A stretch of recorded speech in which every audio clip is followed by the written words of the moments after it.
Olá, boa noite pela terceira vez. Será que agora eu consigo não ser vencida pela tecnologia? Vamos ver.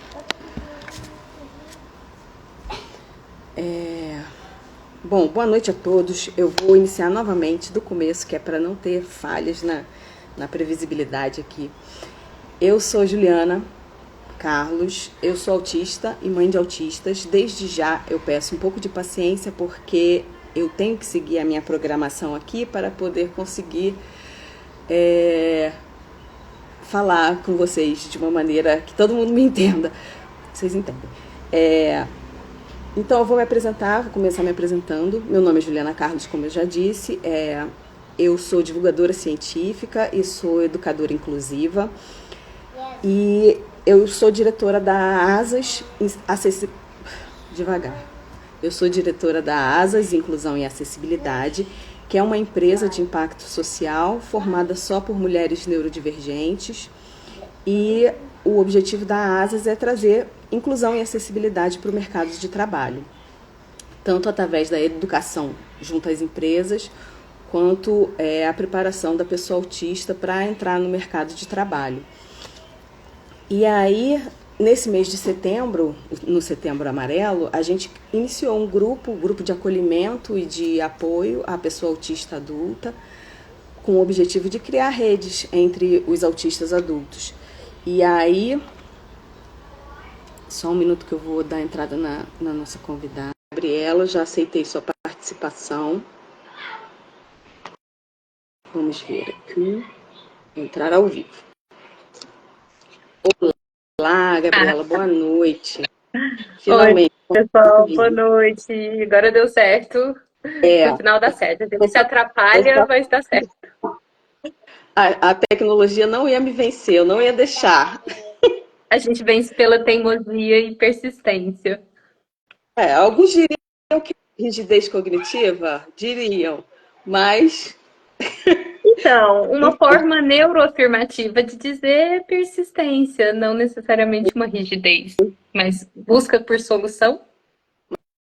Maravilhoso. Deixa eu te falar, eu iniciei a apresentação novamente, que é para a gente ter o vídeo que vai ficar gravado depois do início ao fim certinho, né? Eu estava concluindo a apresentação do ASAS, e aí eu ia iniciar comentando por que a gente escolheu fazer esse tema de camuflagem social nesse mês de setembro, que é o Setembro Amarelo, né? Foi uma demanda que surgiu no nosso grupo de WhatsApp, e a gente tem reuniões quinzenais, né? São reuniões entre pessoas autistas adultos, e uma das curiosidades, das dúvidas, foi essa relacionada à camuflagem social, né? Existem muitas questões relacionadas à camuflagem social que geram muito sofrimento, muitas dúvidas, muita desestabilização na pessoa autista depois que ela tem um diagnóstico na vida adulta. E aí a primeira pessoa que me ocorreu foi você, porque você foi assim uma chave importante que eu virei depois do diagnóstico, né? Porque eu fui fazer um curso seu falando sobre espectrar consciente, e isso me deu muitas direções, né? Muito direcionamento, porque a gente recebe o diagnóstico, passou a vida inteira se comportando de uma determinada maneira, descobre que esse comportamento pode ter sido camuflagem, pode ter sido uma tentativa de adaptação, e a partir daí, né? Como é que a gente se comporta? E aí eu queria fazer uma introdução que leva em consideração um artigo, assim, eu cheguei até a falar já com a Gabriela, que eu fiquei muito... É um artigo que eu li, pesquisando sobre o Setembro Amarelo, sobre a questão da preservação da vida em pessoas autistas, a incidência de atentados contra a própria vida em pessoas autistas, e eu fiquei muito chocada com os números que eles encontraram, né? A quantidade de pessoas que têm ideação suicida ou que, de fato, atentaram contra a própria vida, eu vou abrir até aqui o textinho que eu já deixei preparado, e aí eu pensei em trazer esse artigo por esses dois motivos. Primeiro, que ele foi eu achei muito legal que eles fizeram os experimentos para saber sobre os riscos de suicídio em pessoas autistas, eles combinaram com grupos de pessoas autistas. Então, eles tiveram a informação a partir da perspectiva da pessoa autista também, né? Não foram só os cientistas que imaginando. E segundo que nesse artigo, ele avalia não só o risco aumentado dos autistas, né, em atentar contra a própria vida, mas ele também analisa quais aspectos dentro do autismo que podem ser ainda mais prejudiciais. E aí, um dos resultados é que ele chega no grupo, 72% dos autistas, eles apresentaram risco de suicídio. 72% é um número absurdo, é acima da normalidade. E um dos fatores agravantes que eles colocam, que eles entrevistaram as pessoas e foi citado como um agravante, foi visto, né, como um agravante, foi a camuflagem social. Os autistas que mais camuflavam foram os que corriam mais, tinham mais risco de atentar, sofriam mais, né? Eles tinham maior sofrimento emocional, tinham mais dificuldades em aceitar, tinham maior sentimento de inadequação. Então, é muito importante, assim, é uma questão fundamental, assim, eu acho, quando a gente fala de preservar a vida da pessoa autista, sabe? E aí eu já comecei falando, mas eu esqueci de apresentar, gente. Eu queria apresentar a Gabriela Neuber, ela vou ler, já aviso, é autista, neuropsicóloga, mestra em neurociência e comportamento.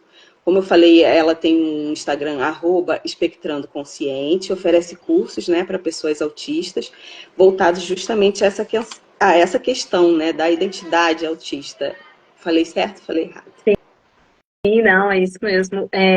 Começou com eu não ando conseguindo falar o nome mais, gente. Espectrando Consciente.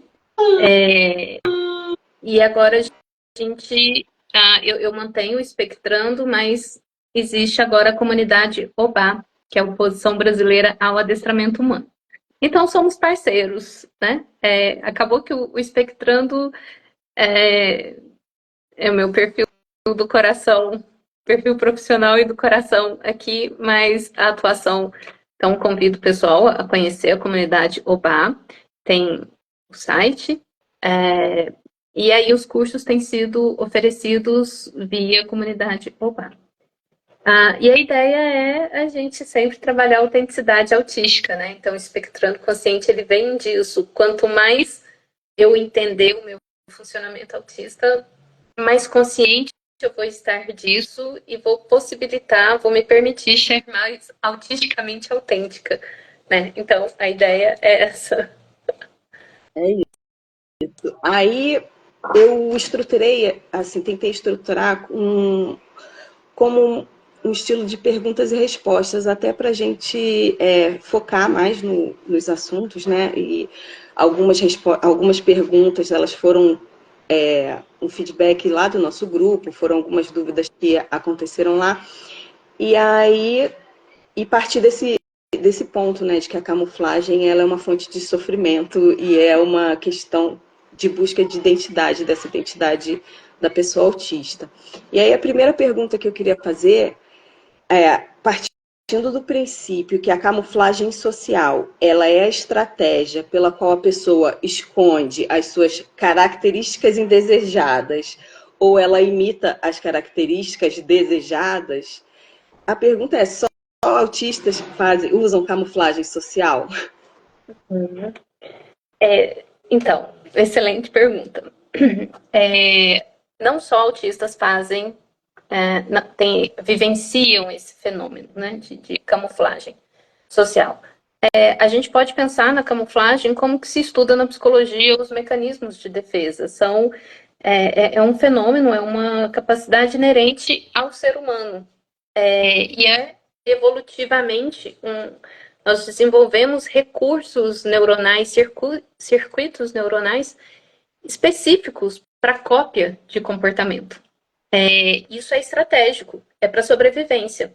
Então, acho que um ponto muito interessante de esclarecer aqui já é que camuflagem por si só, ela não é boa e nem ruim.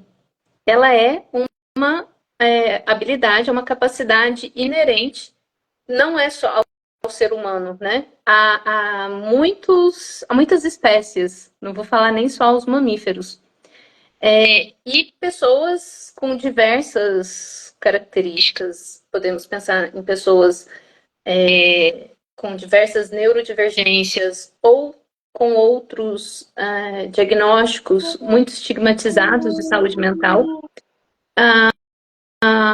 ou com outras características diversas. Aí a gente pode pensar na interseccionalidade entre raça, gênero, questões físicas, né, como obesidade, por exemplo, diversas interseccionalidades aí, onde você não se sentir pertencente, onde você tiver a necessidade de pertencer, você pode utilizar, criar estratégias de camuflagem para fazer parte e ser aceito. A função da camuflagem é evitar exclusão, evitar rejeição. Isso não acontece só no autismo. Então, o que a gente tem hoje? É muito interessante ver muitas coisas que a gente começou a estudar e aprofundar no autismo, como, por exemplo, o fenômeno camuflagem social, começa a ser estudado por outras neurodivergências também. Se você for acompanhar grupos... Opa! Alguém caiu? Não, eu acho que é alguma coisa no vizinho que caiu aí. Se você for pensar em comunidades só de pessoas com TDAH, eles vão começar a estudar isso e falar sobre isso também, ou altas habilidades, superdotação, pessoas com dislexia. Então, qualquer coisa, como nós vivemos numa sociedade normativa, que busca um padrão de normalidade, tudo que fugir daquele padrão vai ser considerado ruim pela sociedade. E pela necessidade de inclusão, de adequação e de pertencimento, a gente vai utilizar esses mecanismos. E aí não é só... eu não sei se eu já vou adiantar alguma coisa, mas me pareceu bem interessante já falar aqui dessa conceituação da camuflagem, que a função dela é evitar exclusão e rejeição, e ela pode acontecer por diferentes vias ou mecanismos, né? Pode ser você assimilar um comportamento consciente ou inconscientemente, porque a gente tem recursos neuronais específicos para cópia de comportamento. E aí vem é um mito do autismo, né? Que o autista não copia comportamento. Na infância, pode parecer e transparecer que o autista não copia comportamento, mas como o autismo é um atraso no do desenvolvimento, não significa que a gente não vá aprender aquele comportamento ou copiar aquele comportamento. Só que ele vai acontecer em momentos diferentes do desenvolvimento e não naqueles marcos padrões do neurodesenvolvimento. Então, porque é uma coisa muito comum nos diagnósticos de criança, né? Não copiar comportamento. Só que com o tempo, a criança ela vai percebendo como os outros se comportam e num mecanismo muito natural, ela vai assimilando comportamentos de forma consciente ou inconsciente. Pode ser, então, uma assimilação, uma compensação. O que é a compensação? Por exemplo, eu sou uma pessoa disléxica, eu não consigo, não tenho uma escrita muito boa, muitos erros diversos. Então, se eu tiver que mostrar algum texto para alguém ler, eu jamais vou fazer isso. Eu não tenho coragem de fazer isso. Então, eu vou compensar esse meu déficit de alguma forma. Sei lá, ou pensando no autismo aqui. Deixa eu ir me aquecendo aqui, gente. TDAH às vezes também ataca. A compensação. Você tem um déficit, então, para que não achem ruim do meu déficit, para que não falem, ai, gente, é muito ruim, né, conversar com a Gabriela, porque ela se perde, às vezes, quando ela está falando, eu vou compensar essa minha dificuldade ou esse meu déficit com outras características, podendo ser o humor, podendo ser outras habilidades, como é muito comum alguns autistas com altas habilidades, superdotação, intensificarem muito o lado das competências para compensar os déficits. Como se eu pudesse ter crédito depois. Quando eu fizer cagadinha, quando eu pisar na bola, porque vai acontecer, eu tenho crédito de algo que eu faço muito bem, então você vai me querer por perto por uma coisa ou outra, né? E tem o terceiro que eu acabei de esquecer, daqui a pouco eu lembro de novo, né? Que é a assimilação. Compensação, deve ter alguma coisa a ver com ocultar as suas características indesejadas, Não, não daqui sei. a pouquinho eu lembro, gente. Vamos lá, Enfim, pronto. Então, momento. assim, não é só a pessoa autista, né? Qualquer ser humano camufla. O que acontece no autismo é que esse fenômeno passou a ser estudado no, no autismo em função do impacto que ele gera na vida do autista. Né? Então, qual a diferença de um mecanismo de camuflagem ou mecanismos de defesa diversos do neurotípico para o autista? É porque o autista ele vai viver isso praticamente 24 horas por dia, todos os dias da semana e do ano, porque a camuflagem, ela inclusive vai acontecer dentro de casa, o tempo inteiro. O cálculo social, eu não estou sendo o meu eu autêntico, eu não sei a expressão do meu corpo autista.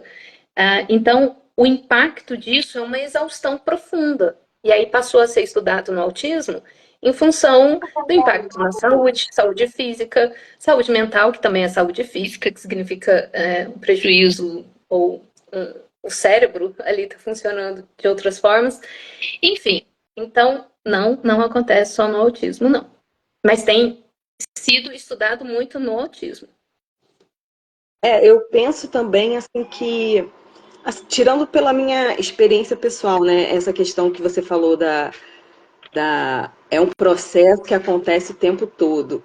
É porque não é automático, nas pessoas típicas, é um processo automático, você vê e copiar o comportamento, ou é mais fácil, a gente precisa gastar energia para notar o comportamento, eu não sei. Me parece, para mim, todas as etapas do processo de camuflagem, desde perceber qual é o comportamento adequado, ou tentar copiar esse comportamento, tudo gasta uma quantidade de energia assim que depois de uma situação em que eu precisei fazer, me adaptar, eu fico exausta. Sim, você fica exausta, porque você vai precisar ser o que você não é. Você vai usar recursos cognitivos, motores, sensoriais, tudo, para ser algo que você não é. Lembrei do terceiro fator. É porque a gente chama de mask no inglês, né? Que é o mascaramento. Então, os 3 fatores do mascaramento são assimilação, qual é o outro? Compensação e a camuflagem. Então, assimilação, eu vou dar um exemplo de assimilação que pode ser, vou dar um exemplo inconsciente. Uma vez eu estava no aeroporto, foi um pouco depois do meu diagnóstico de autismo, e aí eu já tinha estudado sobre camuflagem. Eu estava me sentindo, eu estava indo em direção para o portão de embarque, sempre me sinto muito exposta e vulnerável socialmente, né? O que não é uma característica autística, mas é em função das consequências dos traumas sociais do autismo. Então, um pensamento de autorreferência muito grande.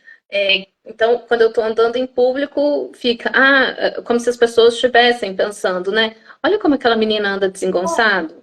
Olha como ela é esquisita. Olha como ela está desconfortável. Nossa, é visível o tanto que ela está vulnerável.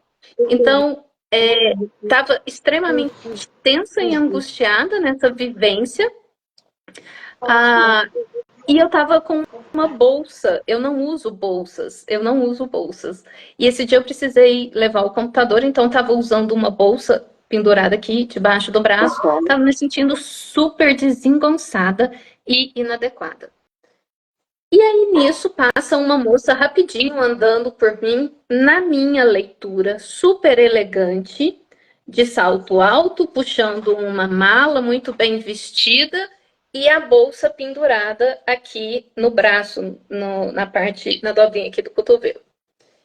Ela passou por mim imediatamente, não foi um ato pensado. Ela passou por mim, eu olhei aquilo, já desci a minha bolsa para cá. Isso foi uma cópia de comportamento. Isso foi assimilação de um comportamento. E assim que eu tive esse ato, caiu a ficha na hora. Eu falei, caraca, olha eu camuflando.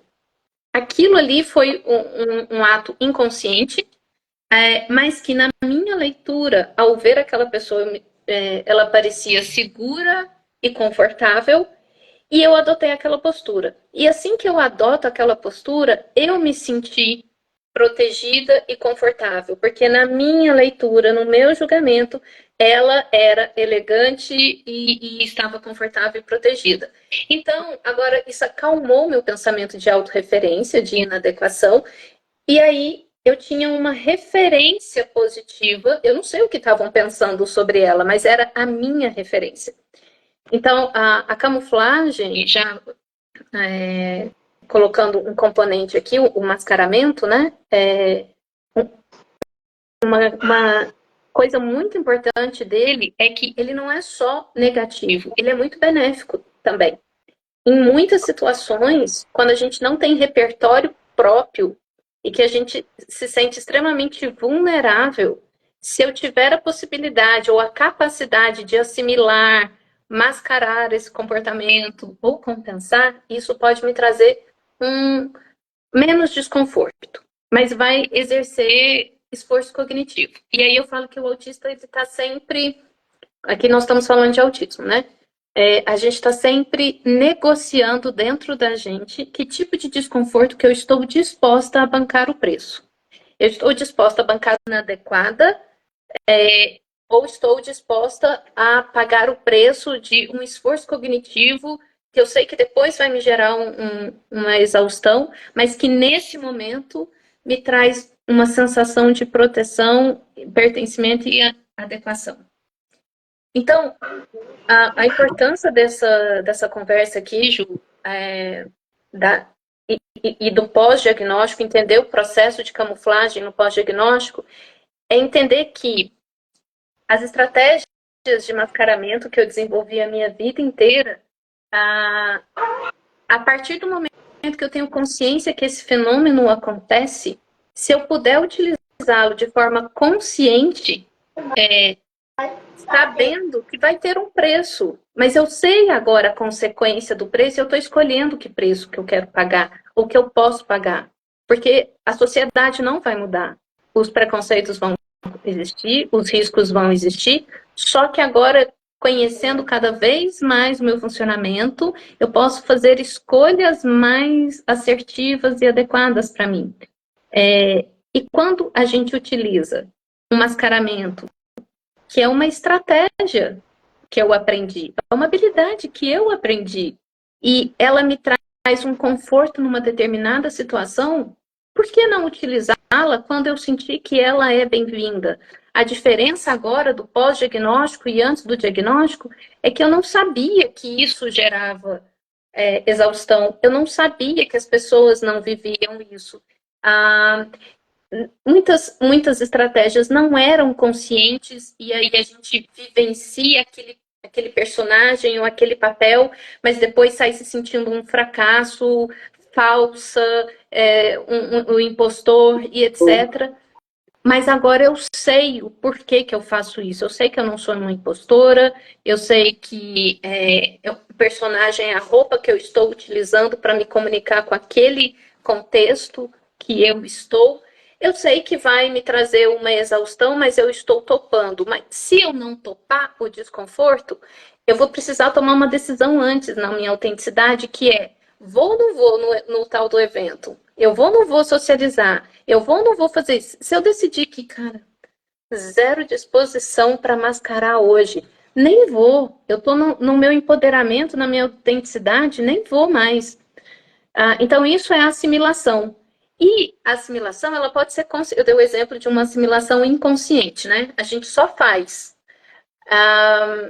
Uma assimilação consciente, muitos de nós fizemos isso desde muito cedo, que é a gente vê alguém quando criança, quando adolescente, jovem, idoso, quando a gente for idoso, a gente vai continuar fazendo isso. Assimilação consciente eu vejo um comportamento, eu acho aquele comportamento interessante no meu julgamento, e eu fico observando e observo que quando as pessoas se comportam daquela forma, ela é bem aceita pelo grupo, as pessoas interagem bem com aquele comportamento e eu posso começar a treinar aquele comportamento. Eu assimilei aquele comportamento. Eu tentando aprender a beber chá. Oi? Fui eu tentando aprender a beber chá. Pois eu achava que era um comportamento interessante. E tentei me treinar a beber chá. Agora vou beber assim, agora assado. Mas não é um comportamento que eu não assimilei. Não tive como. E aí esse é o preço. Se você vive num contexto que beber chá é necessário, e você não está empoderado, empoderamento significa autoestima e autoconfiança fortalecidas, você vai fazer coisas que muitas vezes te geram um mal-estar, um desconforto. Uma coisa acho que é a camuflagem, né? Descrever o que é a camuflagem, diferenciando de compensação e assimilação. Então vamos lá, a gente tem o mascaramento, que é o conceito em si, e no mascaramento a gente tem assimilação, que eu acabei de falar, que você copia, consciente ou inconsciente. O que é a camuflagem?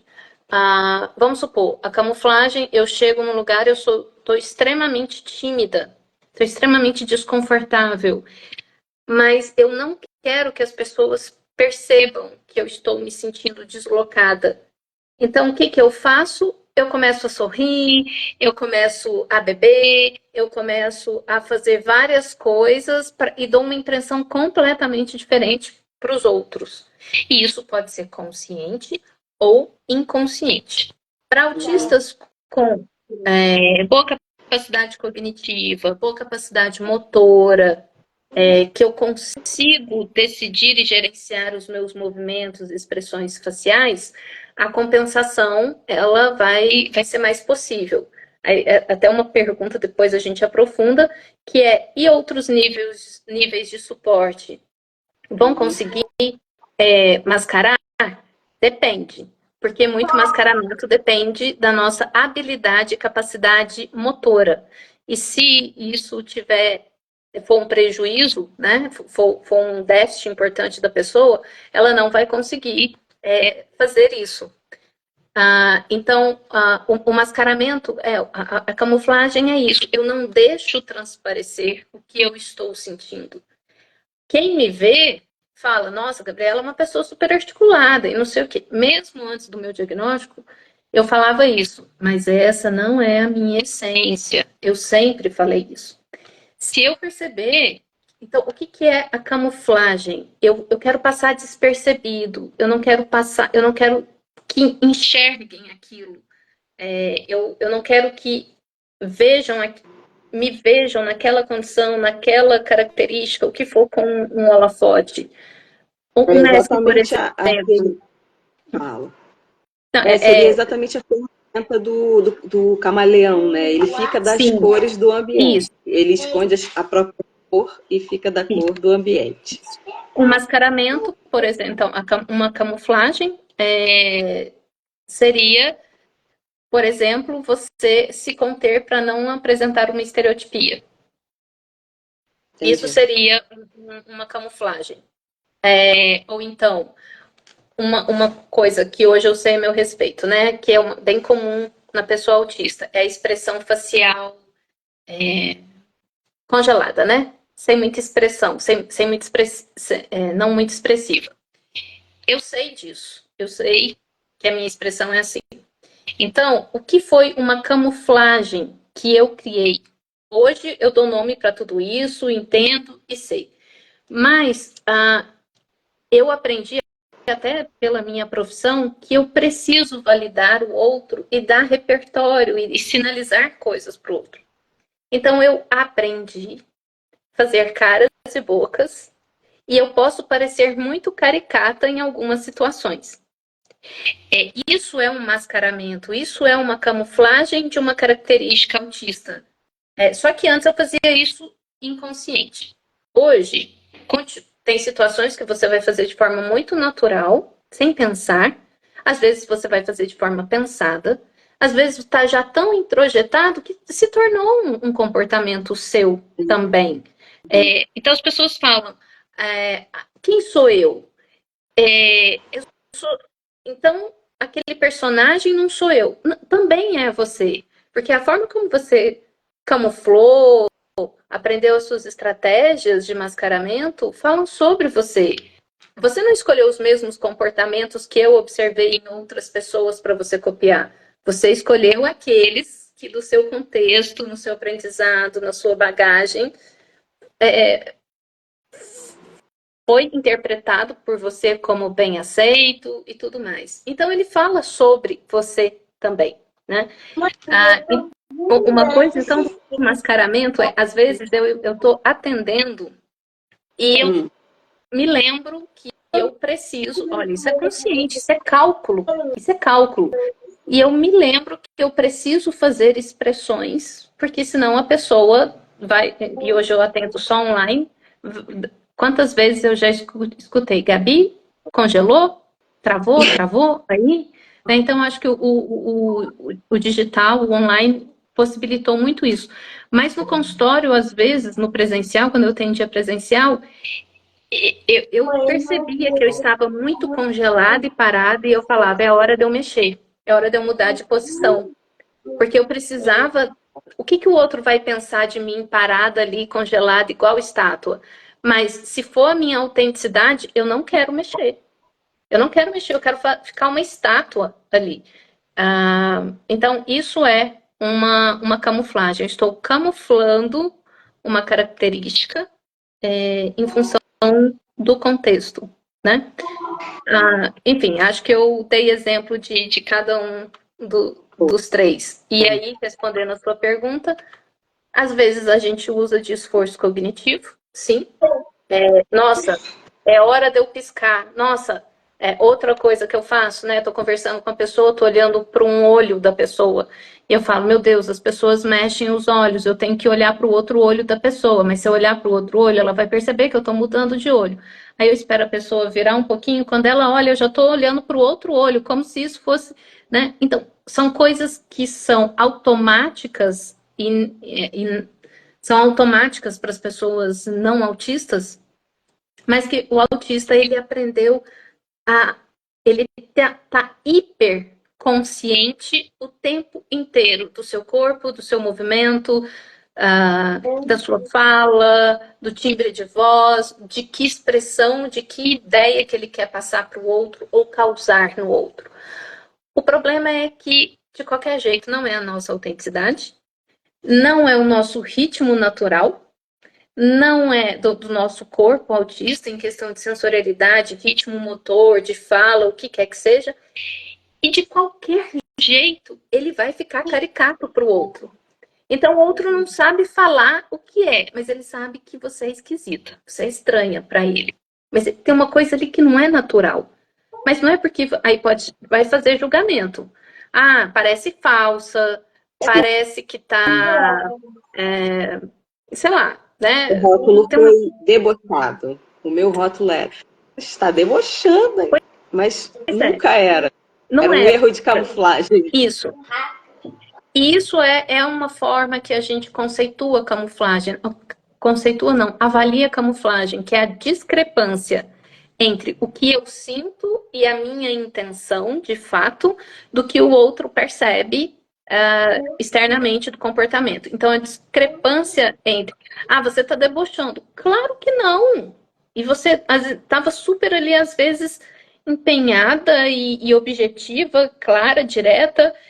Essa discrepância a soma disso é o mascaramento.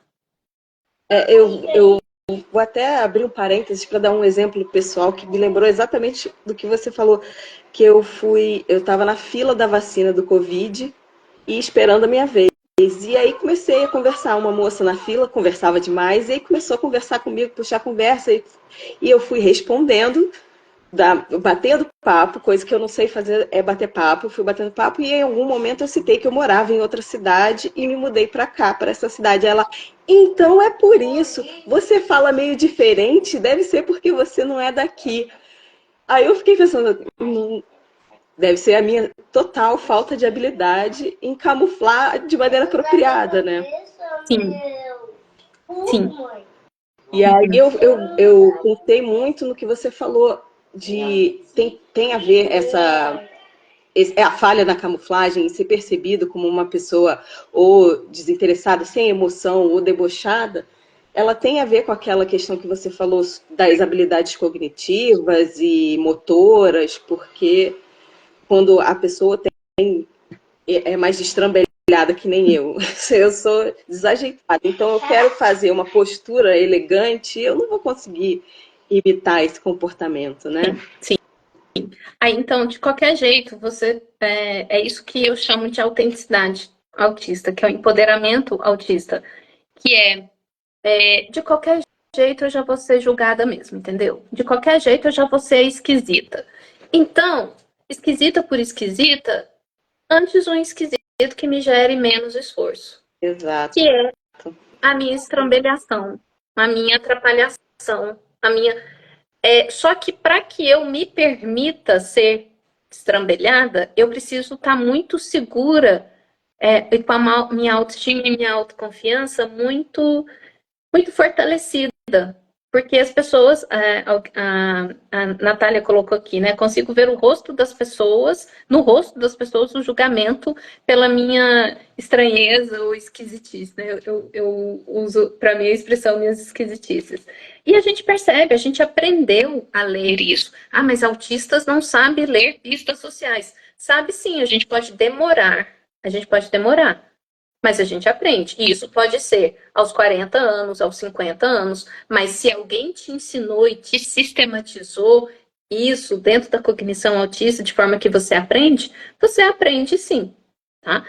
Agora, as pessoas com maior nível de suporte, nível 2 e nível 3, o que vai configurar essa necessidade de suporte, na maior parte das vezes, é em função de um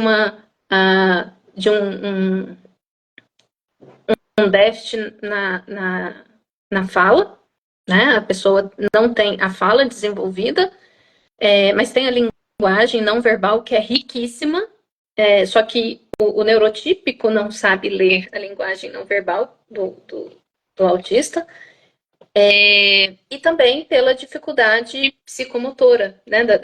Da questão da propriocepção, das questões motoras no autismo.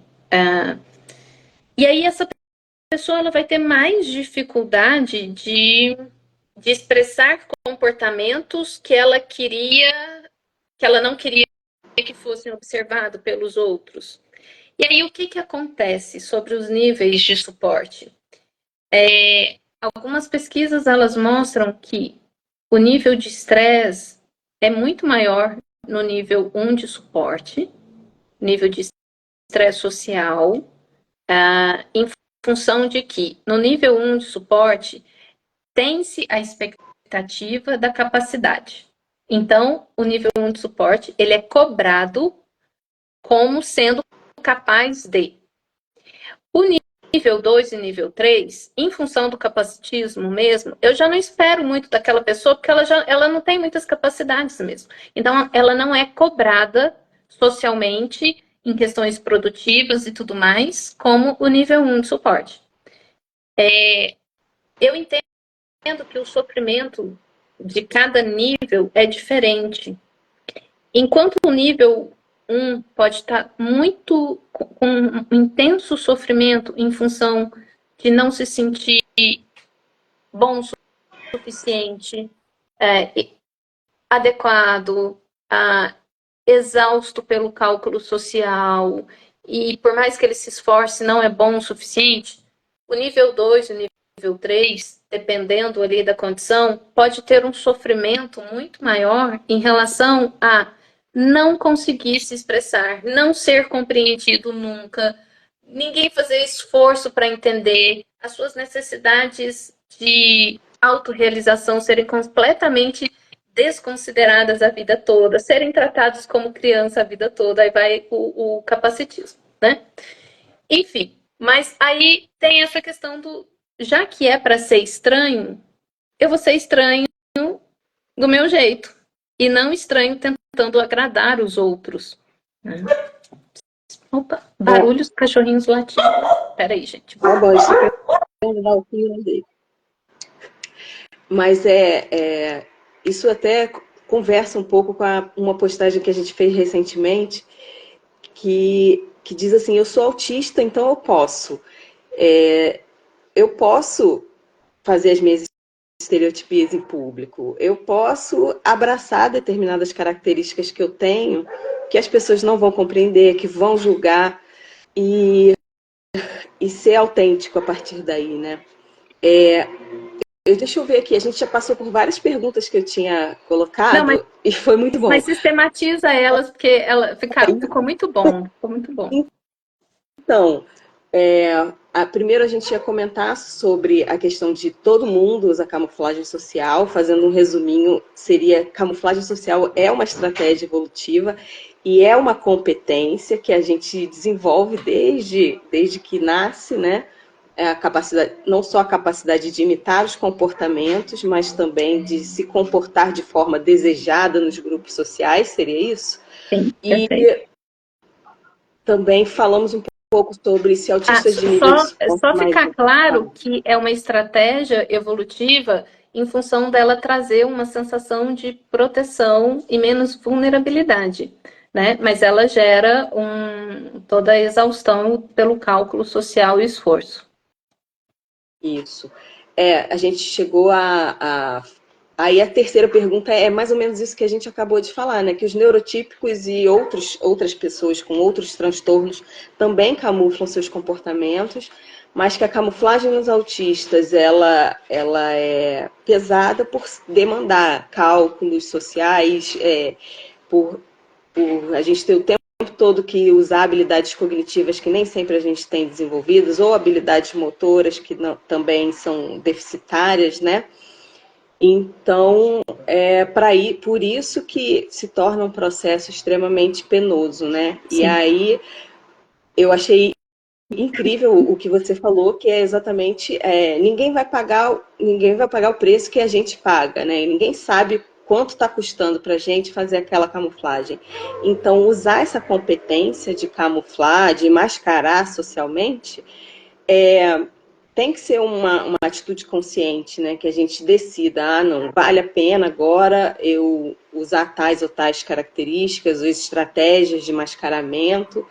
Eu sei que eu vou pagar isso, eu sei que eu vou ficar cansado, eu sei que pode não ser a melhor representação, pode ser mal interpretada, mas você está entrando nisso de forma consciente, está tomando uma decisão consciente de usar a sua habilidade quando você necessita, quando você decide, né?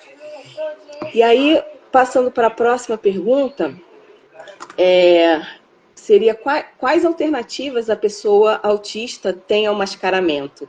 E aí eu acho que tem a ver com isso que você estava falando, né? De assumir o seu espectrar consciente.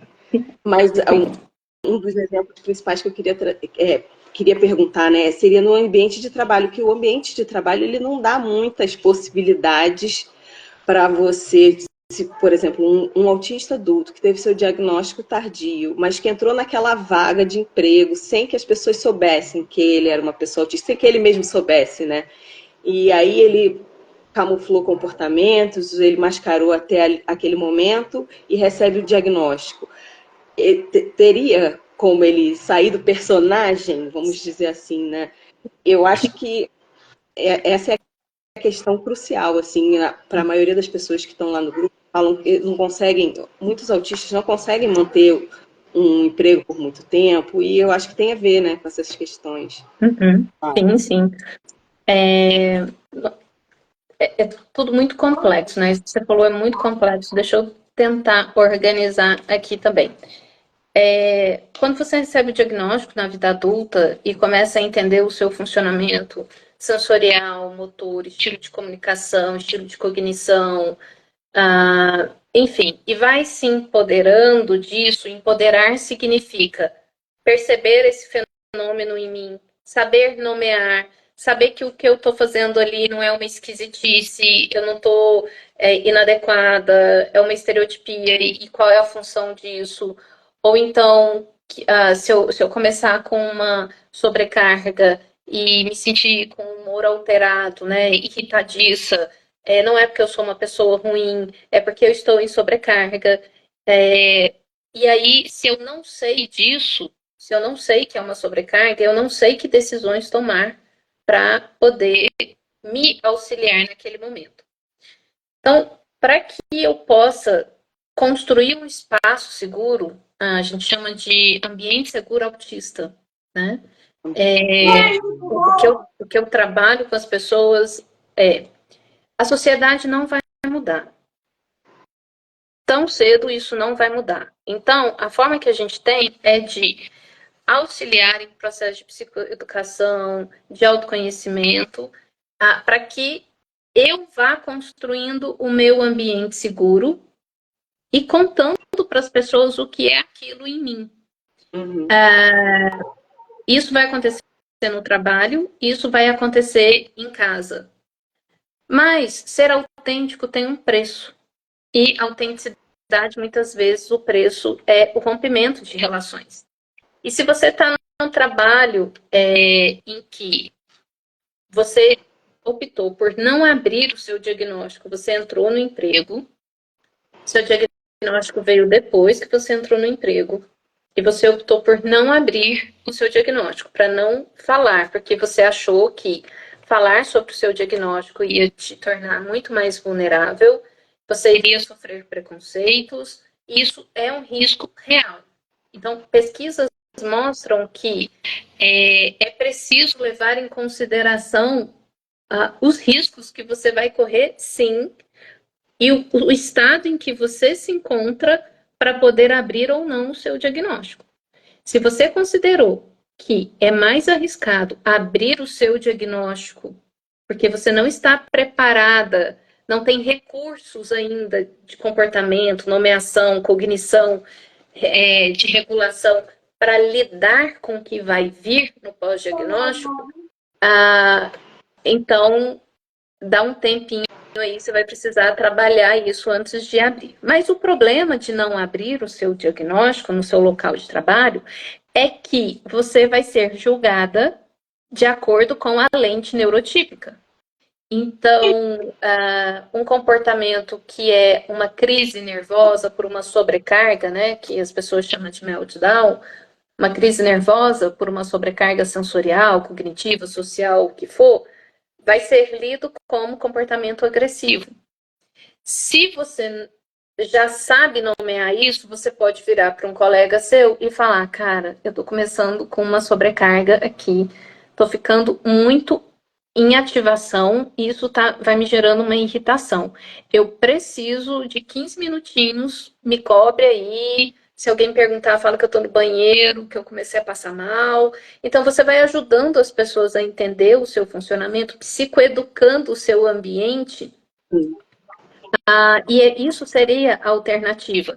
Com o tempo, os seus colegas, né, vão começar a perceber que, Gabi, acho que você está começando a entrar em sobrecarga, né?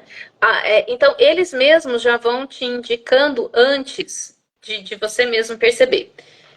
Só que isso só é possível você psicoeducar o seu ambiente quando você já aprendeu a nomear os seus fenômenos autistas. Você não consegue fazer isso antes. E aí o que eu falo para as pessoas é assim, ó, Ju, falo isso desde o início. Quando a gente recebe diagnóstico, imagina, nós que recebemos um diagnóstico na vida adulta, nós que éramos e somos os autistas, nós que somos as pessoas autistas, não sabíamos que éramos autistas, não sabíamos lidar ou vivenciar com uma pessoa autista ou como uma pessoa autista. E nós mesmos éramos perpetuadores da cultura normotípica. Quando a gente recebe o diagnóstico e começa a ouvir nas redes sociais e aprender coisas e os nossos direitos, a gente quer ser respeitado. Você tem que me respeitar. Mas nem você sabia que era e como funcionava. As pessoas também precisam de um tempo de assimilação. Então, não é só você receber o diagnóstico, chegar no seu emprego ou chegar na sua faculdade, porque as instituições, vamos ser realistas, gente, as instituições não estão preparadas. Isso é real. Vai exigir muito esforço agora, uma luta, só que uma luta real e consciente, né? Eu vou ter que. A gente vai abrir mata agora para a galerinha, as criancinhas que estão vindo aí, já encontrar um ambiente apropriado, né? Então, a alternativa que a gente tem ao não mascaramento é a autenticidade. Mas a autenticidade vem com autoconhecimento, nomeação dos fenômenos autistas, fortalecimento da autoestima e da autoconfiança, e essa psicoeducação que vai se dando nos seus miolinhos. E aí você, quando decidir abrir o diagnóstico, se você decidir abrir o diagnóstico, o benefício de abrir o diagnóstico para um local de trabalho é que, a partir de agora, o que acontecer vai ser lido através da lente do autismo e não por um julgamento de normatização neurotípica. Aí você está legalmente protegida. Se você for mandado embora porque você não conseguiu entregar no prazo. Não, mas eu já tinha falado aqui, ó, eu já tinha falado, mostrado, eu sou autista, já tinha pedido adequações funcionais, já tinha pedido ampliação de horário ou para entrega de prazo, já tinha pedido horário especial, E aí, se não foi feito a adequação depois que eu solicitei, agora a empresa ela é responsável. Sim. Então, é uma coisa muito complexa, porque assim, a alternativa ao mascaramento, ele envolve um processo de educação pessoal, desenvolvimento pessoal e social. Então, é uma coisa que tem que ser coletiva. E a gente está engatinhando. Isso tudo é muito, muito, muito recente. E ainda tem as brigas e divisões na comunidade autista entre pais autistas, pais e mães de crianças autistas, que são outras necessidades, mas que essas crianças vão crescer e vão para o mercado de trabalho, né? Que é a luta dos autistas adultos de hoje, né? Então, é tudo muito complexo. São muitas relações aí que agora que a gente está tentando aprender a lidar, né? No meu trabalho, eu optei por comunicar, por começar aí com o cordão de identificação, exatamente por essa questão que você falou, que era para que as pessoas não esperassem comportamentos de mim que elas esperam de uma pessoa típica, porque eu estava ali com o cordão exatamente para isso, para não ser lida como uma pessoa típica e aí um comportamento pré-crise ser tomado como essa pessoa estável, Enfim, mas só que realmente, para bancar, né, para bancar usar esse cordão, eu tenho que estar disposta a uma outra série de capacitismos que vão acontecer ali no meu relacionamento. E aí é isso que a gente tenta buscar lá no grupo, né, que é um grupo de apoio, justamente para isso, para fornecer esse conhecimento dos que já passaram pelas situações, então a gente pode gerar uma identificação, tentar apresentar soluções e para fornecer um pouco desse empoderamento, né? Você consegue, vocês vão conseguir, eu passei. eu consegui passar com tal estratégia, você vai desenvolver sua estratégia, assim como desenvolveu suas habilidades, sua competência de camuflagem até hoje, vai conseguir adaptar isso para ser menos penoso para você, né?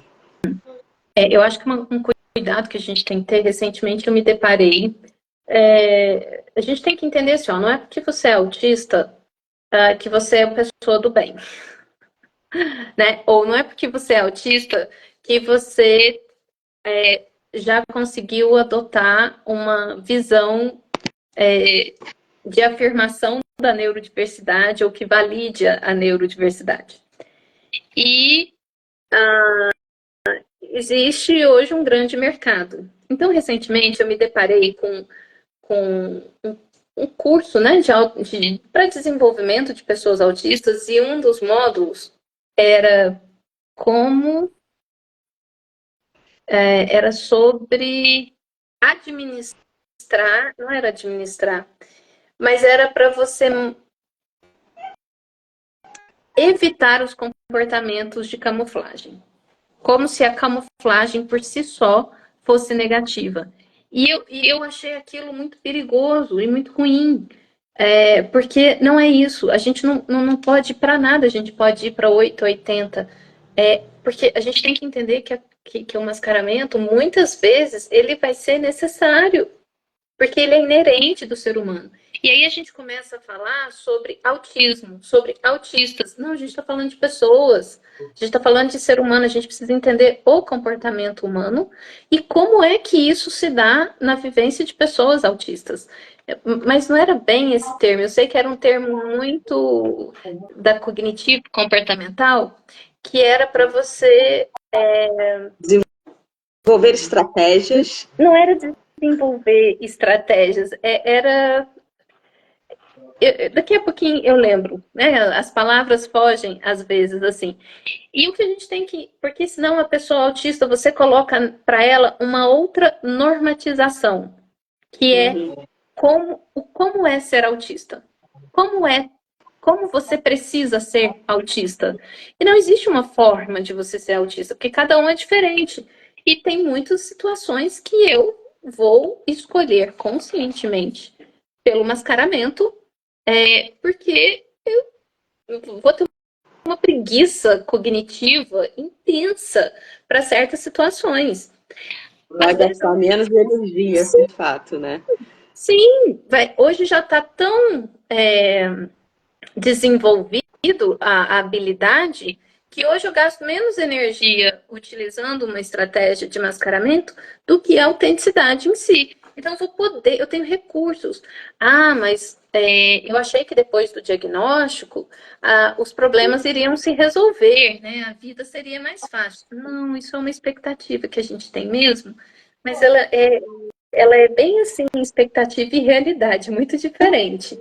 Com o tempo, você vai percebendo que a luta continua, as frustrações continuam, a não autorrealização continua, e aí por isso os riscos, né, de suicídio, acho que a gente já pode falar sobre isso também, mas o camuflar, o mascaramento por si só, gente, ele não é ruim, ele não é só bom e ele não é só ruim.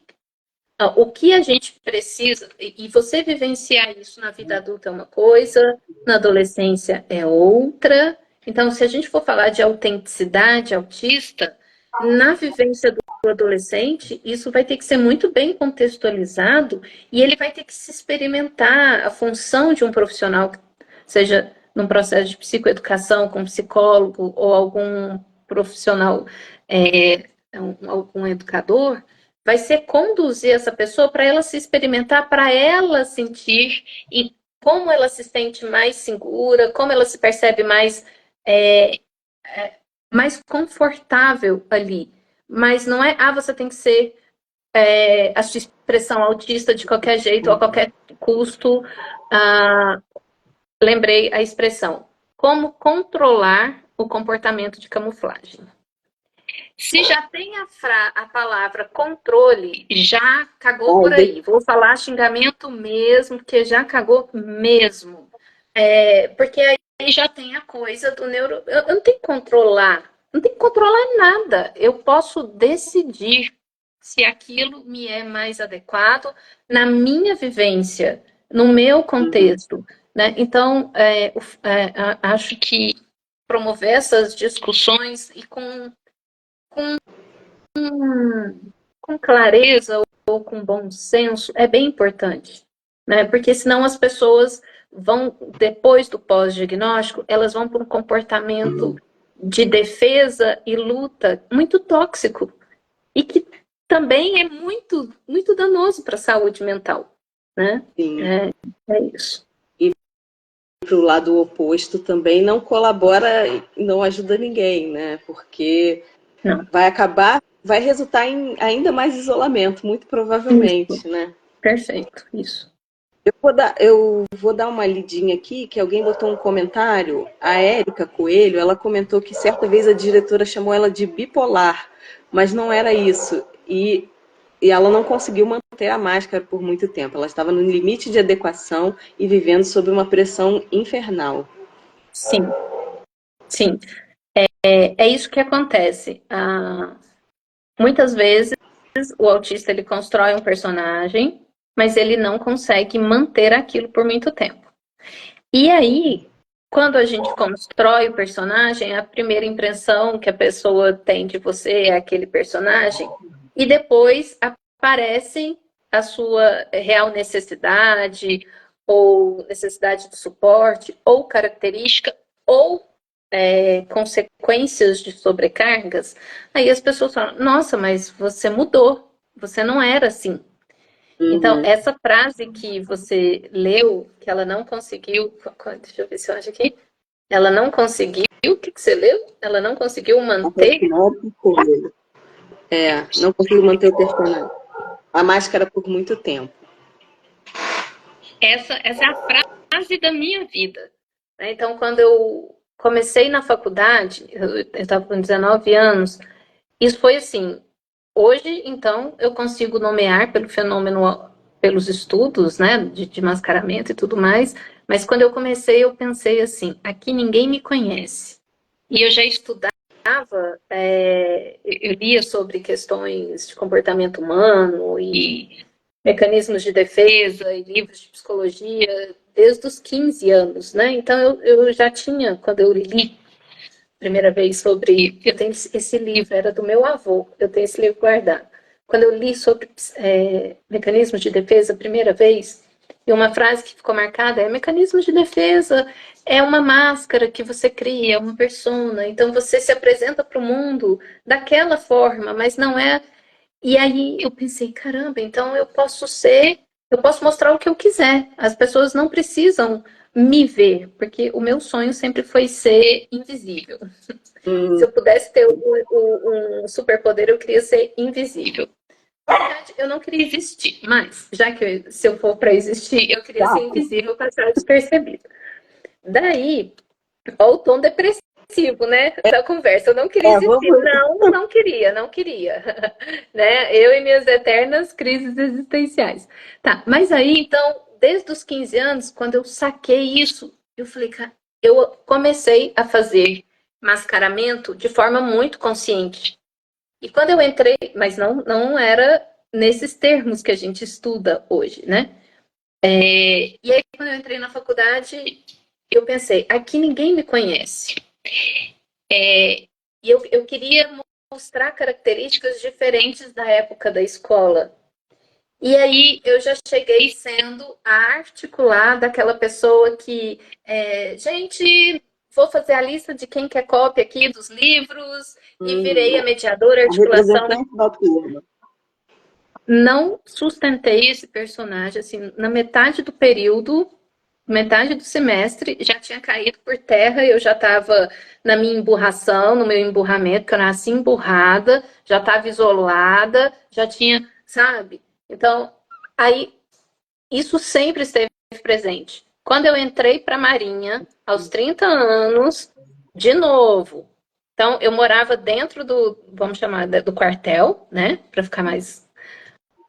E aí, era assim, para os neurotípicos parecia colônia de férias, né? Era 360 alunos e todo mundo interagindo e não sei o quê. Nossa, eu era super descolada. A super descolada. Não durou 2 meses, 3 meses. E como eu morava, a gente fala aborto, né? Dentro do quartel, eu não sustentava. Então, eu fui me isolando, isolando, isolando. E eu falava, caramba, de novo. Porque você começa a acreditar que você é aquele personagem, mas depois você se frustra porque você não consegue manter ele. E você se coloca em vulnerabilidade. E tinha exatamente o oposto, né, do que Sim. do objetivo da camuflagem. Sim. Mas o problema da camuflagem é justamente isso. Por isso vai levar o que você falou do início, né? A ideações suicidas, e está muito linkado a correlação entre mascaramento e suicídio no autista vai ser muito grande. Porque quando você está sendo o mascaramento, a persona, você não tem satisfação pessoal, porque não é a sua essência. Você está sendo para o social, é uma demanda do social. Só que isso não alimenta e de qualquer jeito você se sente inadequada, porque você sabe no fundo que não é a sua essência e você está se sentindo falsa, você está se sentindo uma impostora e você tem uma insegurança, porque você tem a sensação que a qualquer hora vão descobrir quem você é.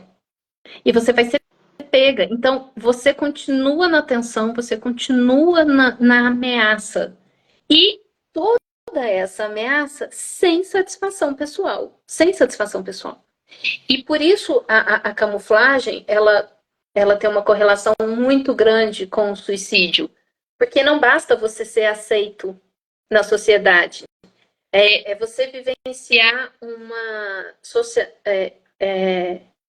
a solidão numa multidão. Né? Se sentir sozinho na multidão. Porque se você não tiver relações recíprocas, e porque não é recíproco. Na camuflagem, você está falando, você está conversando do tema que é agradável para o outro. Você está indo a lugares que é agradável para o outro. Você está fazendo coisas que é da necessidade do outro. Você não está se protegendo de sobrecarga social, cognitiva, emocional e sensorial. Você não está.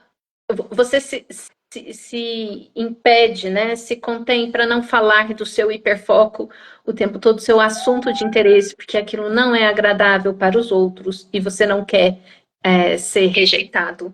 Mas aí eu não quero ser rejeitado, só que eu estou pertencendo só metade, porque por mais que eu converse com o outro, quando eu chego em casa, eu não troquei, não teve uma troca real da minha essência, da minha intensidade. E para mim, né? Isso. Isso é não ter reciprocidade. E aí eu continuo sozinha, eu continuo sentindo desconexão, e não tenho. E a reciprocidade, a conexão, a vinculação, ela é essencial para a sobrevivência humana. Aí você pensa, né, o suicídio. Nós somos o nosso corpo, nós somos o ser humano, o ser vivo, é uma máquina de sobrevivência. Tudo em nós é para leitura de percepção de ameaça ou segurança. E o seu corpo reage de forma intensamente diante de qualquer ameaça de morte, de aniquilação. Imagina como esse sistema está funcionando quando maior quando você vai para um sentimento de autoaniquilamento, um comportamento de autoaniquilamento que é contra a sua própria natureza. Significa que você já está num estado de alteração neurofisiológica tão intenso, de desconexão, dissociação, de solidão, de não sentido da vida, e um adoecimento físico mesmo, tá? Que você está num congelamento, a ameaça é tão extrema, a vida é uma ameaça tão extrema que no congelamento, na dissociação, você está dissociado do seu corpo, você não se importa mais. E aí você só quer dar um fim para aquilo. Ideação suicida é sintoma. Tá? E muitas vezes, assim, é toda uma alteração neurofisiológica. A gente, depois, se quiser fazer uma live só sobre suicídio, a gente conversa, pode agendar aí. Mas quando você não pode contar com o seu social, com o seu ambiente, nós somos seres gregários, nós somos seres sociais. O autista é um ser social, ele precisa de conexão. E ele precisa de conexões recíprocas e autênticas. Todo ser humano, como né? todo ser humano. E se eu não tenho isso e sei que não posso contar com o outro para suprir e auxiliar nas minhas necessidades, e já estou muito fragilizada fisicamente por causa de um burnout, uma depressão ou um adoecimento qualquer, e sei que não tenho energia no meu próprio corpo, não posso contar comigo mesmo, que seria a autoconfiança, e já acho que não vou fazer diferença nenhuma na vida de ninguém, perdi. Assim, ó, o principal marcador para suicídio é desesperança e falta de autoconfiança. Eu não posso contar nem comigo mesmo. Quando eu não posso contar comigo mesmo, aí a probabilidade de suicídio é muito grande. E tem a ver, e a correlação com a camuflagem é em função da exaustão, da não autossatisfação, realização, falta de reciprocidade na vida. Por isso que eu acho importante a gente focar nesse aspecto, né? E na questão do autoconhecimento. Porque quando a gente entende quais os processos que estão envolvidos nessas relações que não são recíprocas, ou então por que a gente está sempre exausto, por que a gente está sempre cansado, que a gente começa a perceber o processo como um todo, né? Por que eu cheguei nesse extremo que é tão antinatural, que é pensar em suicídio? Então, a gente vê o caminho que nos levou até ali e começa a entender como sair, como fazer o caminho agora de uma forma saudável, né? Que é entendendo como é que funciona uma camuflagem, entendendo quando eu posso usar, sabendo quais são os meus sinais de esgotamento, para saber, quando eu chegar nesse ponto, realmente eu não vou poder contar comigo mesmo, eu preciso de suporte. Então, eu acho que o autoconhecimento assim, é uma das ferramentas principais que a gente pode oferecer, ou melhor, a informação para que as pessoas autistas cheguem no autoconhecimento, né? Sobre as nossas perguntas, eu acho que nós concluímos. Uhum. Se você quiser, eu tenho alguns comentários, assim, tem um comentário que eu quero ler, que é da Aline. Acho super interessante os comentários. A Aline vivia ouvindo uma frase: tem que se fingir de gente.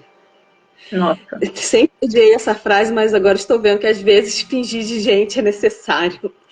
Sim. Sim.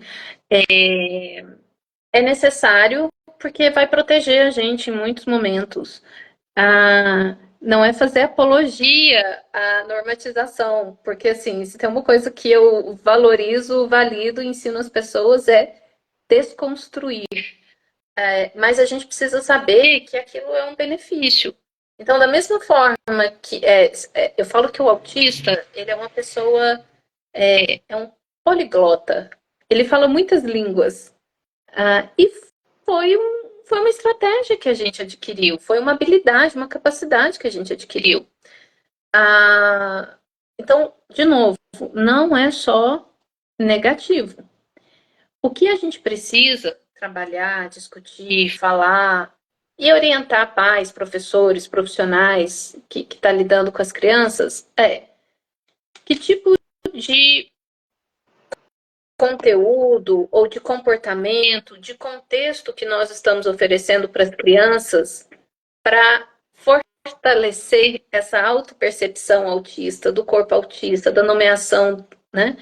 ou se os objetivos de processos de tratamentos ou treinamentos, e por isso a oposição brasileira ao adestramento humano, porque muitas vezes o foco das terapias é fazer a criança parecer menos autista possível, é não apresentar características autistas. E temos abordagens, né, baseadas numa ciência específica, que o que a ciência mostra, né, artigos atuais, pesquisas atuais, com pesquisas participativas são pessoas autistas contribuindo no projeto de pesquisa, no desenho do projeto de pesquisa, desde o início até no final, com pesquisadores que também são autistas, da gente entender o quanto você não permitir o espaço para aquela pessoa vivenciar a sua autenticidade é danoso. É danoso para a saúde mental, para a autopercepção, para o seu autoconceito. Então, qual o sentido da vida se você não pode ser? Qual o sentido da vida se você não pode ser? E o quanto você esforça para ser não é suficiente. E às vezes você já está no seu limite do esforço e não é suficiente. A vida não faz sentido, gente. E aí é um sofrimento muito grande. E isso não é só para nível 1 de suporte, não.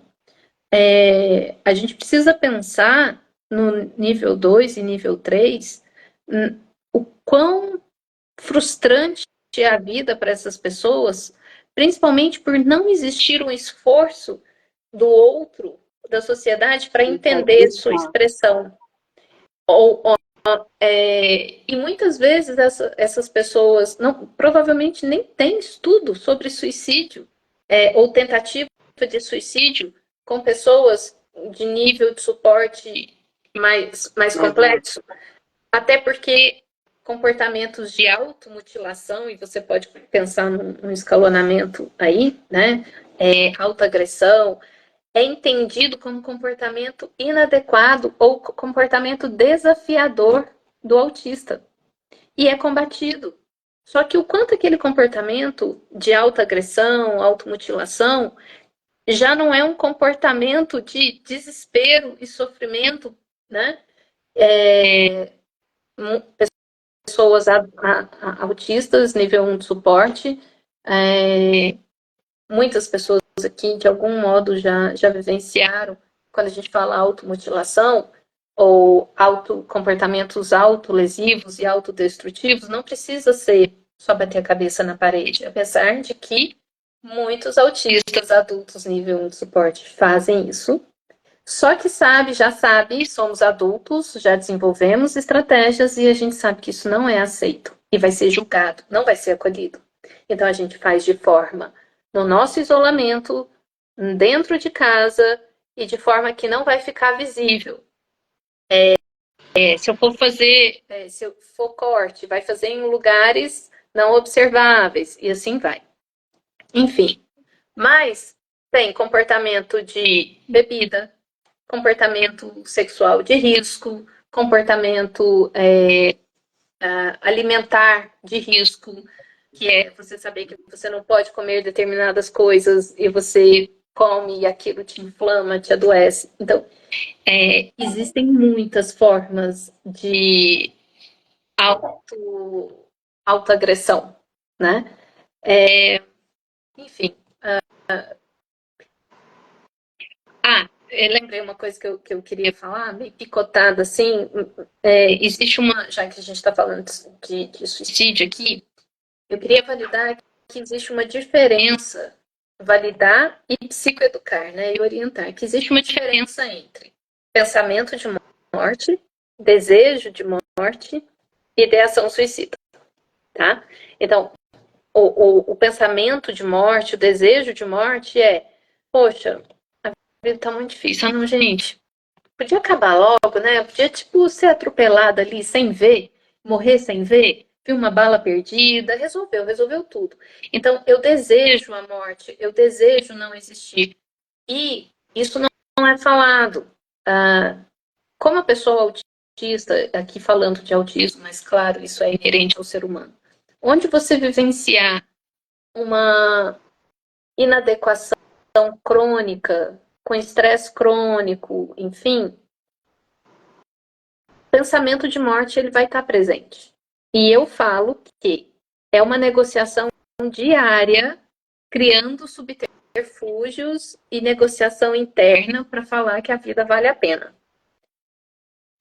Porque viver num mundo neurotípico não é fácil. Já não é fácil nem para o neurotípico. A vida é sobrevivência, é sobre sobrevivência. Para a pessoa autista, isso é mais verdade ainda. Então, o pensamento de morte, ele está lá. É uma negociação diária, mas a gente não expressa isso, a gente não fala sobre isso. E isso não é na vida adulta, não. Se vocês puxarem na memória, muitos de vocês vão perceber o desejo ou da não existência ou de que tudo se encerrasse muito cedo na vida. Crianças cometem suicídio, adolescentes cometem suicídio, idosos cometem suicídio, adultos. Já a ideação suicida é quando eu já começo eu começo a planejar, eu já decidi um método, eu já escolhi qual método que eu vou ter coragem, menos indolor, menos não sei o que, tenho acesso ao método, já sei como eu vou fazer, estou esperando a oportunidade, e está tudo planejado lá. E aí a gente costuma dizer que o suicídio tende a ser um comportamento impulsivo. Ele já está planejado, isso é ideação suicida. Mas por várias razões, eu vou postergando, até que acontece algo e no momento de sobrecarga ou de estresse intenso, eu vou lá e não tenho mais controle inibitório para conter aquilo e executo. Né? Enfim, eu acho que o tema de suicídio, ele por si só dá uma outra conversa à parte, mas eu achei que era importante orientar aqui que o pensamento de morte ele pode estar presente constantemente, cronicamente, e é um exercício constante e exaustivo dentro da gente.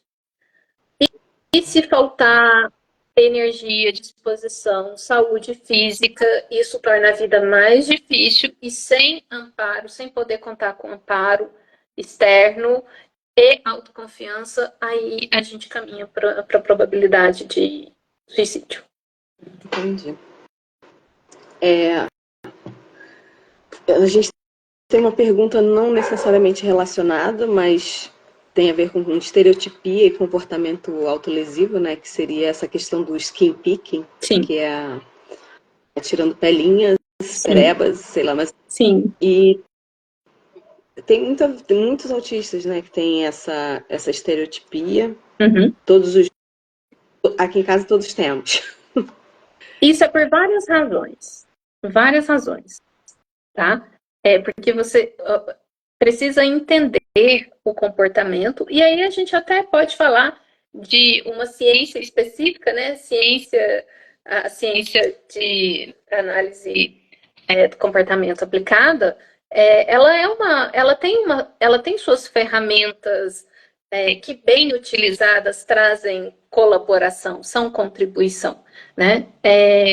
Então, você sistematizar e analisar um comportamento pode ser muito interessante para você entender a funcionalidade daquele comportamento, mas você precisa entender e a própria pessoa saber o que é aquilo para ela, porque a gente não é só comportamento. Comportamento é a ponta do iceberg. Mas, por exemplo, esse comportamento é muito comum em alguns autistas, em especial os hipossensíveis. Em especial os hipossensíveis. Porque você passa a mão ali, você sente o negócio. Você sentiu um negócio, aí você começa a cutucar o negócio. Só que quando você começa a cutucar o negócio, gera sensação, mas não sente dor. É muito difícil um hipersensível ter isso. Nesse processo. Porque quando ele começar a fazer isso e sentir dor, ele vai parar. Ele vai parar. a própria, o passar a mão e sentir. O hipossensível, ele pode precisar de sensações intensas para aquilo. Mas também pode não ter a ver com o perfil da hipossensibilidade. Pode ter a ver com o flow. Eu comecei a passar mão, né, o fluxo. Senti aqui a sensação, a bolinha, começa a tirar a bolinha, cravinho, tal, tal. Depois eu passo a mão, ela tá aqui de novo. Aí eu arranco uma casquinha. Só que a gente sabe que tem autistas que têm os hipossensíveis geralmente chegam em feridas bem importantes, né? Então depende muito, depende do perfil sensorial, depende, pode ser um hiperfoco, pode ser um comportamento repetitivo, e aí teria que ser analisado. A gente não pode falar que isso é uma característica do autista, mas é um comportamento que pode ser observado. A gente pode até relacionar assim como um dos comportamentos que também causa inadequação ou causa...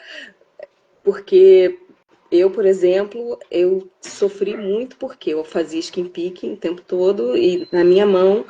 E aí, isso era não é vaidosa, ela não se cuida, ela não sei o quê. Então, levava um sentimento de inadequação e a partir daí eu comecei a fazer o quê? A unha sempre. Este é o meu comportamento de camuflagem e eu gosto. Hoje em dia a única questão que eu tenho, assim, é esse cuidado. E aí me faz pensar que algumas terapias que são voltadas para eliminar comportamentos, né, para diminuir a ocorrência de alguns comportamentos, elas têm sua aplicação no caso de diminuir a autolesão, né? Sim. Ou de diminuir. Só que, como você falou, isso é a ponta do iceberg, isso não acaba com o que motivou o comportamento. Sim, porque essa motivação do comportamento, ela pode ser, por exemplo, por questões inflamatórias, por questões metabólicas, endócrinas, por alterações biológicas ali, e que afetam, inclusive, o funcionamento cerebral, que é composto de células, neurotransmissores e tudo mais. Então, o comportamento é só a expressão da pessoa autista. É só a expressão, não é o autismo aparecendo ali. E cada um, dependendo do perfil, do contexto, da situação. Então, o que você falou, né? Você passou a fazer a unha e tudo mais, é um masking. Não necessariamente. Pode ter começado como masking, mas de repente eu assimilo aquilo e se torna algo confortável e agradável para mim.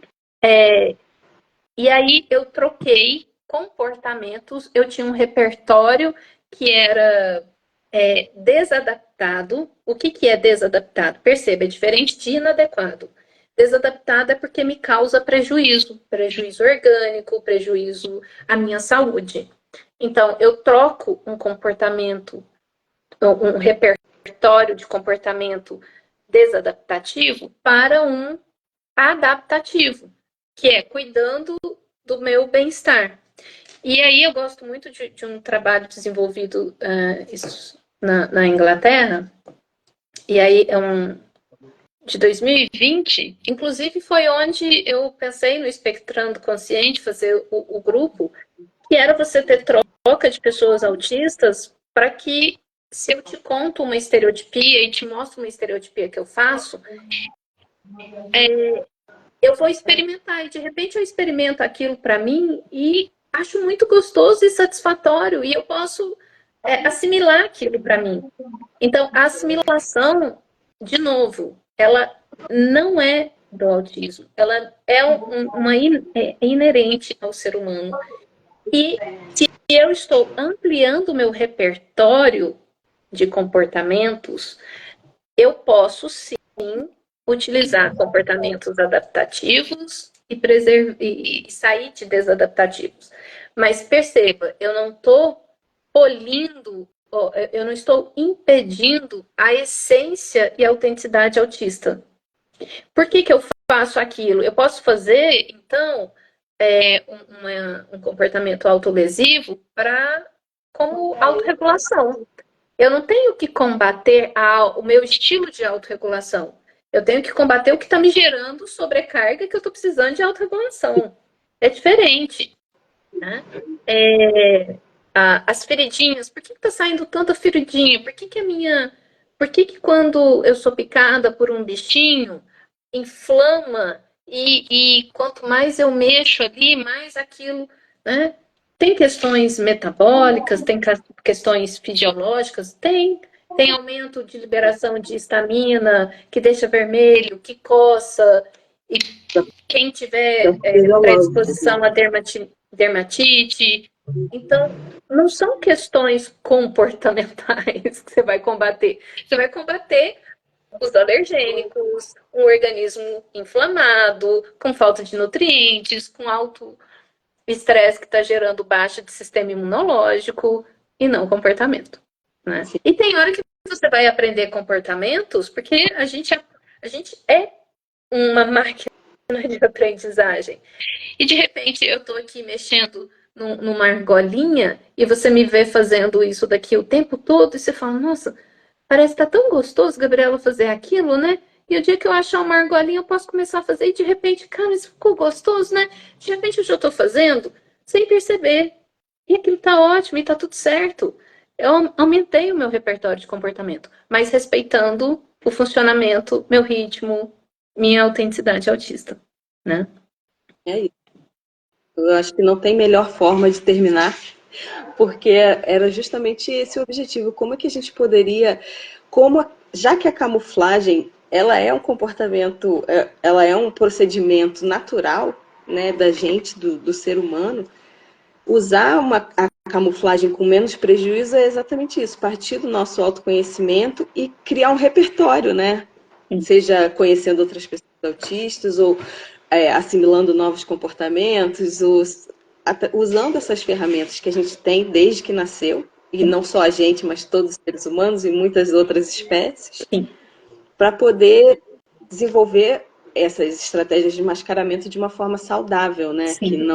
Que não somente agrade ao outro, para que a gente tenha esse pertencimento, essa inclusão no grupo, mas que também traga para a gente os resultados, né? O efeito emocional, a reciprocidade, né? Perfeito.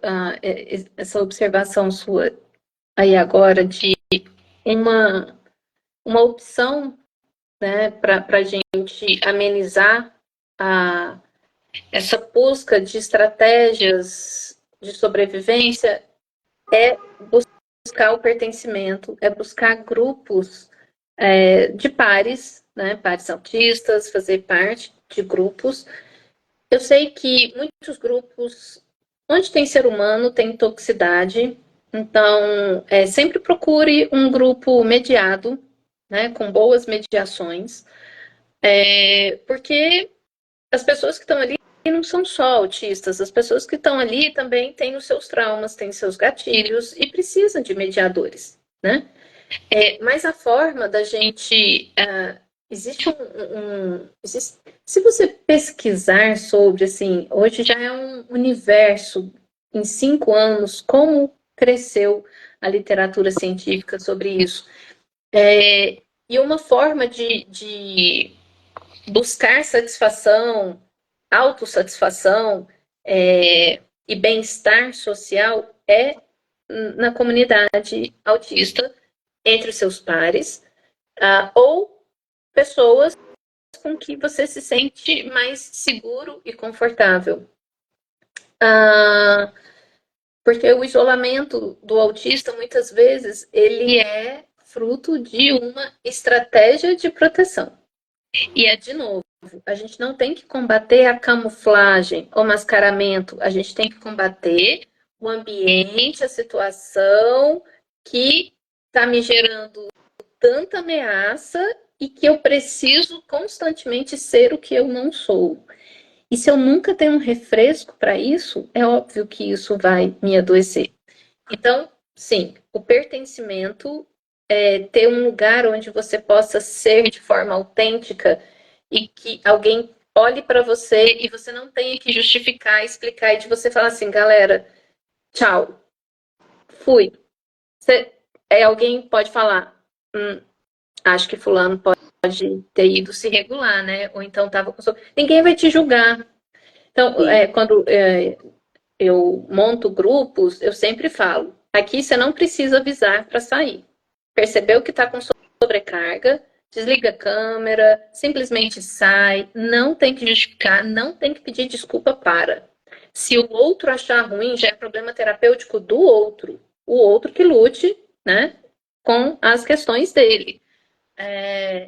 O que a gente precisa possibilitar, Ju, são espaços para as pessoas se empoderarem, porque nem todo mundo vai ter acesso a processos terapêuticos. É um privilégio, né? É um privilégio. E se você me permitir, então, falando nisso, eu queria fazer uma propaganda e oferecer que é uma forma que eu tenho trabalhar. Até enrolei. Que é eu tenho muita essa coisa, né, de a informação chegar. E recentemente eu fiz uma oficina que é a Autisticamente Autêntica. Está disponível lá na comunidade oba.com.br, oba com H no final. Que é assim. Vou marcar aqui no comentário. Certo. É um preço, é uma forma que a gente viu de colocar um conteúdo de qualidade para que pessoas que não vão ter acesso à terapia poder trabalhar no seu processo de autoconhecimento. E aí, então, na experiência dos últimos 5 anos, o estudo dos últimos 5 anos que eu sei sobre, tá lá nessa oficina, muito intensa, é complexa, é aprofundada, então pode ser para o pós-diagnóstico, se vocês conhecem alguém recente, ou se você já tem o diagnóstico há algum tempo e não teve acesso a um bom acolhimento ou esclarecimento, a oficina pode ser uma contribuição importante se você escolher olhar um pouquinho para isso. Eu recomendo muito, porque eu participei dos seus workshops, assim, foi bem recente, quando eu recebi 1 ano, assim, dentro de 1 ano do meu pós-diagnóstico, eu participei dos seus workshops, então, quem puder entrar lá, eu botei o link aí no comentário da comunidade, pronto, tá aí. Eu coloquei o site aí também, a comunidade oba.com.br. Eu super recomendo. Então, só vou responder aqui, as pessoas perguntaram, o grupo de WhatsApp, ele vai continuar enquanto a gente conseguir levar ele à frente, a gente vai continuar fazendo esse trabalho. A gente continua com reuniões quinzenais, nas quartas e nos sábados. E para vocês para entrar no grupo do WhatsApp, a gente só pede que preencham um formulário, que a gente tenta manter o espaço seguro para autistas. Então, a gente vai ver quem está pedindo para entrar, qual é o background, só para que todos que estão ali vão acabar compartilhando vivências e experiências sensíveis, né, para que isso se mantenha controlado e imediato, né, como você falou. Então, te agradecer demais por ter, mais uma vez, compartilhado com a gente muito conhecimento, muito bom. E obrigada, é isso. Não sei encerrar, gente. Como é que faz? Não precisa justificar, Ju. A comunicação autista é assim, a gente só encerra. Só agradecer, estou sempre à disposição. Comunicação autista. Papum, acabou. Não tem, né? Então, fico à disposição. Sou uma pessoa muito acessível para trocas. Tenho dificuldade em receber mensagens e morro de medo de muita demanda. Então, pode ser que você mande uma mensagem, uma dúvida, pode mandar, mas pode ser que eu não responda de imediato. Pode demorar um tempo, que é o meu delay autista. Eu ia falar, mas eu respondo. O delay autista. Nós temos, faz a parte. Então tá, muito obrigada. Quem quiser entrar no grupo, o formulário tá no perfil, na bio, tá? É só entrar lá. Ou então me pede pelo direct. Ju, vai ficar gravada, né, a live? O pessoal me perguntou, Tá. Aqui no... Eu não cometeu algum erro aqui no encerramento e fechar e esquecer de salvar. Espero que não, mas depois tem como recuperar. Ô, Vanessa, a Vanessa colocou, um dia a Gabi vai responder. Ah, sim, um dia eu vou responder. Se você, Vanessa, me mandou uma pergunta e já faz anos que você mandou essa pergunta, manda ela de novo. Falar. Vou confessar logo, eu convidei para a live, já tinha achado que ela não ia participar, porque ela demorou para responder, eu falando, pronto, ela me ignorou, ai meu Deus. Pois é, olha, eu respondi ontem. Ontem eu resolvi entrar no Face, eu nunca entro no Face. Eu respondi uma pessoa que tinha mandado uma mensagem há 3 anos. E aí eu vou... Aí a pessoa me respondeu. Mas, assim, e por muito tempo eu me senti muito mal com isso, né? Falhando com as pessoas, nossa, o que vai pensar de mim e tal. Mas hoje eu falo, olha, não foi desrespeito, não foi desconsideração. Lamento não ter visto antes, ou passou aqui, deixei para responder depois e se perdeu. Mas tô aqui. Tá aí. Tá aí. Insista, uma hora eu respondo. Nem sempre é rejeição, não é mesmo? Às vezes é só o delay autista. Exatamente. Obrigada, Ju. Fico à disposição de vocês. Eu que agradeço, gente. Boa noite. Beijo. Boa noite para todo mundo. Tchau aqui agora. Tchauzinho. Tchau.